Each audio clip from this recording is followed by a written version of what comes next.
The crowd was full and the cameras were on for the Louder Than a Gun open mic for our lives.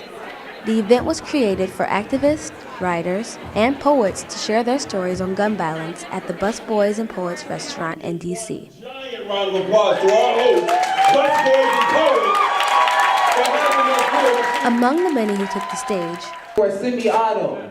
Don't forget about... After the caps with tassels and prom dresses are tucked away, our homework remains. One mother took the mic to tell an emotional story of when her daughter's school went on lockdown. Love you so much. At 12:23 p.m. Love you, Mommy, no matter what. At 12:25 p.m. Thank you for everything. Thank you for everything you have done. I love you so much. Then at 1:23, we're on lockdown right now. In classic teenage fashion, there was no additional explanation. When I asked if she was okay. Although this mother's child was okay, many of the stories were dedicated to the children that weren't okay. On the other side of town, inside the local synagogue, treats were set out to host about 400 students and mentors who were sleeping there the night before the march.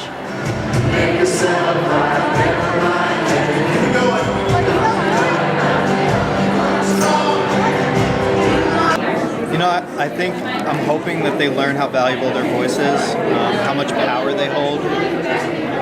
We often think that teenagers are kids, and I think that they're a lot more powerful than that, as is evidenced by these amazing kids organizing here this weekend. And so I hope my teens take from that some empowerment to take back home and advocate for issues they care about and be strong leaders in their community. And the next day, his students will be a part of the march that will inspire many. March for Our Lives, the event organized by high school students, brought thousands of people to stand right here in Washington, D.C. Families, students, children, and grandparents protested in the streets of Washington to let their voices be heard. Enough is enough! Enough is enough! People of all kinds watched and listened as kids made history. I've had enough. I feel ashamed that the older generations have left young people with this to deal with, and I want to stand in solidarity with them and do anything I can to support them. For no guns to be allowed in our schools. Every time I go into my school, I'm not sure if am I safe or not, so this really inspired me to come out here and fight for the kids and the adults that died. Enough is enough! Enough is enough! You're just a participant. It's the voices of the kids on stage. The young ones, the old, it's just their voices and their passion and their outrage and their commitment to making political change on a really important issue.